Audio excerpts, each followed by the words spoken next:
我喺美國藥廠工作時，有時需要同美國同事接待嚟自日本藥廠嘅代表開會。呢啲日本人應該懂英語，但每次開會，佢哋一定會帶一個翻譯員。點解？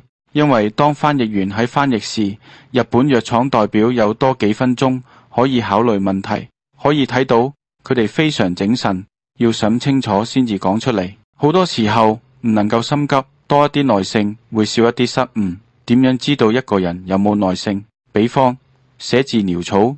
我一位中學同學叫何冠標，佢係香港大學中文歷史系教授，喺港大史嘅教授。何冠標嘅中文字非常漂亮，北魏體楷書雜誌香港書法名家區建功。現在嘅年輕人要快，佢哋唔會欣賞慢吞吞嘅象棋，而沉迷節奏快嘅電子遊戲。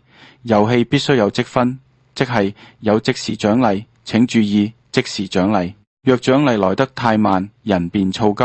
醫生點樣去舒緩躁急鎮靜劑也？又叫 SSRI Selective Serotonin Reuptake Inhibitor。簡單解釋，令身體多一啲血清素 serotonin。你一定見過和尚打坐，打坐時盤膝而坐，之後慢慢腹部呼吸，吸氣時橫膈膜向下壓住腸，壓力令小腸大腸嘅視網細胞 enterochromaffin cell 分泌血清素到血液，所以打坐令人嘅心情平靜。